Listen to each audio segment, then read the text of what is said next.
चार राज्यों के चुनाव परिणाम आने के बाद देश में नई राजनीति की चर्चा हो रही है।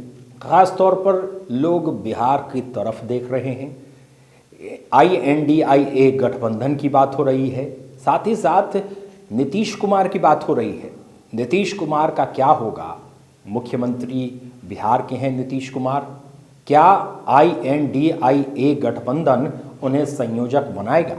कांग्रेस के सामने नीतीश कुमार की क्या औकात रहेगी?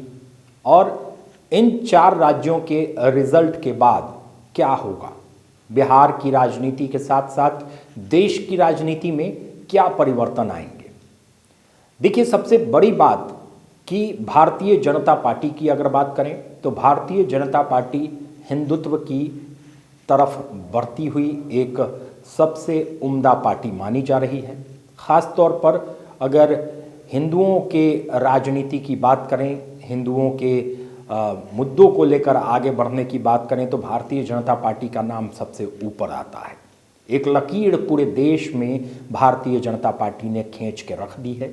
हिंदुत्व की राजनीति ख़ास तौर पर हम इसलिए ये कह रहे हैं क्योंकि 22 जनवरी 2024 को भारतीय जनता पार्टी की तरफ से जो एक सबसे बड़ा मुद्दा था और बहुत पुराना मुद्दा था देश में, राम मंदिर का, तो राम लला को उनके घर में विराजित किया जाएगा 22 जनवरी 2024 को।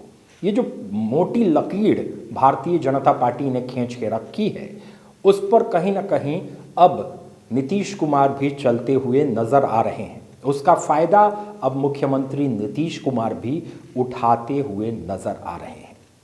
राम जन्मस्थली अयोध्या और वहाँ पर भव्य राम मंदिर का निर्माण करवाया जा रहा है। मंदिर बनकर तैयार है और 22 जनवरी को रामलला मंदिर में विराजमान हो जाएंगे। वहीं अगर बिहार के सीतामढ़ी की बात करें तो वहाँ माँ जानकी का निवास स्थान है, माँ जानकी की जन्मस्थली है। पुनौरा धाम जो कि माँ जानकी के जन्मस्थली के लिए विश्व विख्यात है। मुख्यमंत्री नीतीश कुमार बिहार के सीतामढ़ी में पहुंचते हैं, बुधवार का दिन होता है और पुनौरा धाम में जाकर पूजा पाठ करते हैं। साथ ही साथ 75 करोड़ रुपए की राशि की घोषणा करते हैं पुनौरा धाम को विकसित करने के लिए। तो कहीं ना कहीं जो लकीर जो खींची थी भारतीय जनता पार्टी ने हिंदुत्व की राजनीति के लिए, उसमें मुख्यमंत्री नीतीश कुमार भी घुसते हुए नजर आ रहे हैं और उसका इस्तेमाल करते हुए नजर आ रहे हैं। खास तौर पर 3 राज्यों के चुनाव परिणाम जो कि भारतीय जनता पार्टी के पक्ष में आया और एक राज्य जो तेलंगाना है, वहाँ कांग्रेस ने जीत दर्ज की और कांग्रेस की सरकार वहाँ पर बनी। अगर 4 राज्यों के चुनाव परिणाम की बात करें तो भारतीय जनता पार्टी और मजबूत हुई है। भारतीय जनता पार्टी का ये जो चुनाव परिणाम था वो 2024 के चुनाव परिणाम से जोड़कर देखा जा रहा है। पूरे देश की नज़र अब भारतीय राजनीति पर है, सभी पार्टियों पर है। अगर INDIA गठबंधन की बात करें, इंडी गठबंधन की बात करें तो उसमें प्रधानमंत्री के कई दावेदार हैं। संयोजक की बात करते हैं तो उसमें संयोजक के भी कई दावेदार हैं। मुख्यमंत्री नीतीश कुमार का नाम संयोजक में आ रहा था, लेकिन अब ये जो बड़ी हार हुई है इंडिया गठबंधन की, उसमें अब नीतीश कुमार का क्या होगा? नीतीश कुमार की आगे की राजनीति क्या होगी? RJD के आगे की राजनीति क्या होगी? और कांग्रेस 2024 में कितना वर्चस्व स्थापित कर पाएगा? इन सारे मुद्दों पर आज चर्चा करेंगे। नमस्कार, स्वागत है आपका बिहार लाइव नाउ के स्पेशल रिपोर्ट में। मैं मुकेश चौरसिया आप सबका अभिनंदन करता हूं। देखिए, जब 4 राज्यों के चुनाव परिणाम आ गए उसके बाद देश में INDIA गठबंधन की चर्चा होने लगी, मुख्यमंत्री नीतीश कुमार की चर्चा होने लगी कि आखिर क्या होगा। मुख्यमंत्री के आगे की राजनीति को देखें तो इसमें क्या होगा।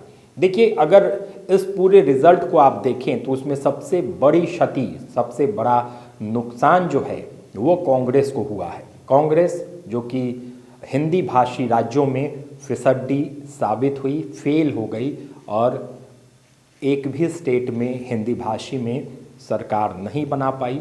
जिसका खमियाजा 2024 के चुनाव में उन्हें भुगतना पड़ सकता है। मतलब जो ग्राफ था कांग्रेस का, जो गिरा हुआ था वो गिरा ही रह गया, वो ग्राफ उठ नहीं पाया। लेकिन अगर भारतीय जनता पार्टी की बात करें, एनडीए गठबंधन की बात करें, तो एनडीए गठबंधन ने अपने उस ग्राफ को बढ़ाने का काम किया है, अपनी इज्जत, अपने साख को बचाने का काम किया है। अब बात आ जाती है कि मुख्यमंत्री नीतीश कुमार, जो कि जेडीयू के संयोजक है, जनता दल यूनाइटेड पार्टी उन्होंने बनाई और बिहार में अभी इनकी सरकार चल रही है, महागठबंधन की सरकार चल रही है, जिसमें जेडीयू है, आरजेडी है, कांग्रेस है और कई पार्टियां हैं जो जिनके साथ ही मिलकर महागठबंधन या फिर राष्ट्रीय स्तर पर आईएनडीए गठबंधन बनता है। अब क्या होगा? अब कहीं ना कहीं राष्ट्रीय जनता दल और जनता दल यूनाइटेड कांग्रेस पर हावी होंगे, खास तौर पर बिहार की 40 सीट को लेकर। 40 सीट की अगर बात करें तो 10 सीट जो कांग्रेस मांग रही है, कांग्रेस पार्टी का कहना है कि 40 में से 10 सीट इनको मिलनी चाहिए। साथ ही साथ और अन्य कई पार्टी हैं जो सीटों का दावा कर रही है। अब राष्ट्रीय जनता दल और जनता दल यूनाइटेड क्या करेगी? देखिए, जिस तरह से अभी 3 राज्यों में कांग्रेस की बुरी हार हुई, उसको देखते हुए लालू प्रसाद यादव, तेजस्वी यादव और नीतीश कुमार कांग्रेस पर दबाव डालेंगे और कहीं ना कहीं कांग्रेस से ज़्यादा की अपेक्षा रखेंगे और कांग्रेस को कम सीट देने की कोशिश करेंगे। वहीं अगर कांग्रेस पार्टी की बात करें तो कांग्रेस पार्टी अपने साख को बचाने की कोशिश करेगी और बिहार जैसे राज्य में जहां पर 40 लोकसभा की सीटें हैं, यहां पर दावेदारी पेश करेगी। खास तौर पर अगर नीतीश कुमार की बात करें तो नीतीश कुमार के साथ अभी भी माइनस पॉइंट बहुत कम है, प्लस ज़्यादा दिख रहा है। मतलब पॉजिटिव ज़्यादा है मुख्यमंत्री नीतीश कुमार के साथ, निगेटिविटी ज़्यादा नहीं दिख रही है, क्योंकि इनके दोनों हाथ में शुरू से लेकर अब तक लड्डू है। आप देखेंगे कि मुख्यमंत्री नीतीश कुमार ने बुधवार को पुनौरा धाम का दर्शन किया, यात्रा की, पूजा पाठ की और एक पैकेज भी जो कि 75 करोड़ रुपए का है वो भी देने की घोषणा की और पुनौरा धाम को, जो कि माँ जानकी की जन्मस्थली है, उसको विकसित करने की बात कही है। तो कहीं ना कहीं अब मुख्यमंत्री उस वोट बैंक को भी अपनी तरफ लाने की कोशिश कर रहे हैं जो vote bank Bharatiya Janata party के साथ रहता है। अब बात करते हैं राजद की, राष्ट्रीय जनता दल की, वो क्या करेगा? देखिए, अमित शाह जब मुजफ्फरपुर की यात्रा पर थे, अमित शाह ने खुलकर कहा था मुसलमानों और यादवों के लिए कि जो अभी की वर्तमान सरकार है बिहार में, उन्होंने मुस्लिमों और यादवों के संख्या को बढ़ाकर दिखाया है जाति आधारित गणना में। तो कहीं ना कहीं जो अपाट आप देखते एमवाई समीकरण, जो राष्ट्रीय जनता दल का अपना वोट बैंक है, उन्हें कहीं से भी नुकसान होता हुआ नज़र नहीं आ रहा है। ये वोट बैंक स्टेबल है जो कि आरजेडी के लिए ही होगा। लेकिन 2024 के लोकसभा चुनाव की बात करें, बिहार में भारतीय जनता पार्टी जो कि पूरे दम खम के साथ लड़ने के लिए तैयार हैं। अभी अगर आईएनडीए गठबंधन की बात करें तो उनकी तैयारी शुरू भी नहीं हुई है, संयोजक भी नहीं है और ख़ास तौर पर अगर प्रधानमंत्री के उम्मीदवार की बात करें तो कई ऐसे चेहरे हैं जो प्रधानमंत्री के उम्मीदवारी का दावा कर रहे हैं, जिसमें दिल्ली के मुख्यमंत्री अरविंद केजरीवाल हैं, ममता बनर्जी हैं, अखिलेश यादव हैं, नीतीश कुमार हैं और कई ऐसे चेहरे हैं, केसीआर हैं, जो कि दावेदारी ठोक रहे हैं कि उन्हें प्रधानमंत्री का उम्मीदवार बनाया जाए। अगर दोनों गठबंधन की बात करें तो दोनों गठबंधन, एक तरफ पूरा विपक्ष है जो कि आईएनडीए गठबंधन के साथ है और दूसरी तरफ एनडीए गठबंधन है जिसमें बड़ी पार्टी में भारतीय जनता पार्टी है और कई छोटी पार्टियां इस गठबंधन में भी हैं। वहीं अगर आप देखेंगे दोनों गठबंधन की अगर हम बात करते हैं तो एनडीए गठबंधन पूरी तरह से चुनावी मूड में है और जैसा कि भारतीय जनता पार्टी के जो भी शीर्ष के नेता हैं वो कहते हैं कि हम 5 साल चुनावी मूड में रहते हैं और चुनावी तैयारी हमारी रहती है। तो सिस्टमैटिक वे में ये तैयारी कर रहे हैं और सारी चीज़ें दिख रही हैं। लेकिन INDIA गठबंधन की बात करें तो उसमें अभी तैयारी की शुरुआत हुई है, 1-2 बैठकें हुई हैं, संयोजक तय नहीं हुआ है। आगे क्या होगा? आगे कहीं ना कहीं जो ये 3 स्टेट्स में हार मिली है, इसको लेकर सभी पार्टियां कांग्रेस पार्टी पर दबाव बनाएंगी। लेकिन कांग्रेस पार्टी जो कि राष्ट्रीय पार्टी है और कई स्टेट्स में इनकी सरकार है, ये भी नहीं चाहेंगी कि ये किसी भी पार्टी के दबाव में आए। तो संयोजक जो मुख्यमंत्री नीतीश कुमार की चर्चा हो रही थी कि इन्हें संयोजक बनाया जाएगा, इन्हें संयोजक INDIA गठबंधन की तरफ का नहीं बनाए जाने की एक पूरी तरह से आप देख सकते तस्वीर साफ हो चुकी है। क्योंकि जो एक तुरुप का इक्का मुख्यमंत्री ने बिहार में चला था और जो जातीय कार्ड का इस्तेमाल किया था वो भी नहीं दिखा नेशनल लेवल पर। अगर बिहार के लेवल की बात करें, बिहार में ये जातीय कार्ड कितना काम करेगा, तो देखिए 2024 के लोकसभा चुनाव में ये जाति आधारित जो कार्ड है, जो जातीय सर्वे हुआ, जाति गणना हुई, उसका रिपोर्ट आया, उसकी रिपोर्ट को सार्वजनिक किया गया, ये चीज़ें 2024 के चुनाव में उतना खास असर नहीं दिखा पाएंगी। इसका एक असर ये होगा कि जो जाति वाइज जितने भी पार्टी हैं या जो राजनीतिक पार्टी जो जाति वाइज बने हुए हैं, उनका एक असर खास तौर पर आपको देखने को मिल सकता है, उसके नेता उभर के सामने आ सकते हैं। लेकिन लड़ाई 2024 की प्रधानमंत्री की है। और प्रधानमंत्री की अगर हम बात करते हैं तो एक तरफ आप देखें कि पूरी तरह से क्लियर है NDA में कि प्रधानमंत्री नरेंद्र मोदी का चेहरा है, लेकिन दूसरी तरफ अगर इंडिया गठबंधन की बात करते हैं तो इधर अभी पशोपेश की स्थिति है और इधर चेहरा अभी क्लियर नहीं है।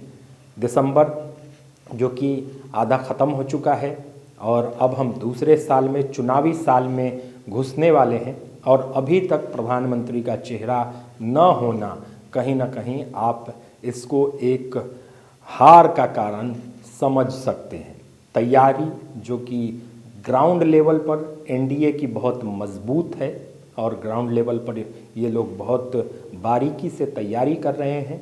इंडिया की अगर बात करें तो इंडिया में अभी पशुपेश की स्थिति है, सभी पार्टियों में सामंजस्य की कमी है, जो दूसरा एक बड़ा कारण हो सकता है 2024 के लोकसभा चुनाव में इनको बैकफुट पर लाने का।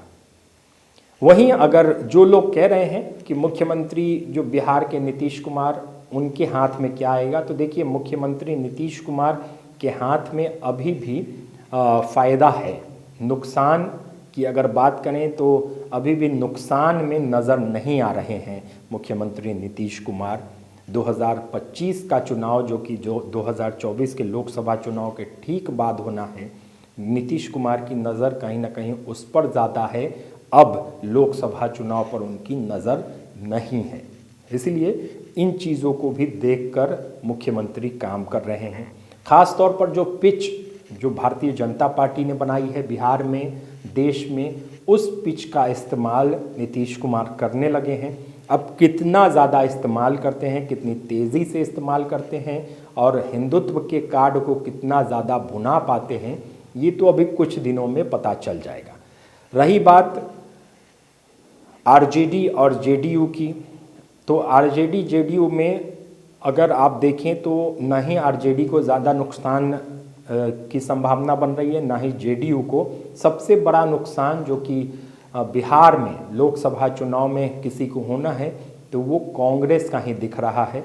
और अगर 10 सीट की बात करें तो 10 सीट में अगर कांग्रेस अपने उम्मीदवारों को खड़ा करती है तो 10 सीट में कितनी सीटें वो जीत कर लाएंगे, ये भी बहुत पशुपेश की स्थिति है, उस पर भी कुछ अभी नहीं कहा जा सकता है। लेकिन अभी जो सिनेरियो है, अभी जो पूरा गठबंधन की जो स्थिति है, उसको अगर आप देखेंगे तो ये भी कहना मुनासिब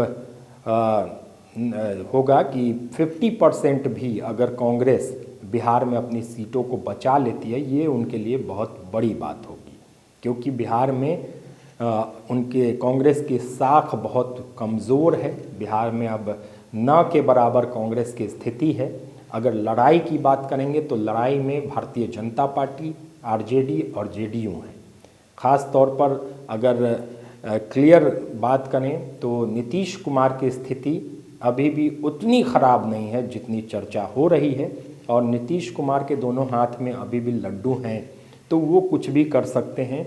और चुनाव के वक्त नीतीश कुमार भी सोचेंगे, नीतीश कुमार भी समझेंगे कि किस तरफ उनको ज़्यादा फ़ायदा हो रहा है। हालांकि एनडीए के अंग रहे हैं नीतीश कुमार, लंबे समय तक एनडीए के साथ रहे हैं और उनकी सरकार रही है बिहार में, तो नीतीश कुमार भी देखेंगे कि आखिरी समय में क्या हो सकता है और क्या किया जाए। जैसा कि बुद्धिमान पॉलिटिशियंस में मुख्यमंत्री नीतीश कुमार का नाम आता है और वक्त रहते वो अपने आप को संभालने की कोशिश भी करते हैं। तो इन 3 राज्यों के परिणाम के आने के बाद सभी पार्टियों को समझ में आ गया होगा कि भारतीय जनता पार्टी और एनडीए की स्थिति देश में क्या है और उनकी स्थिति क्या है।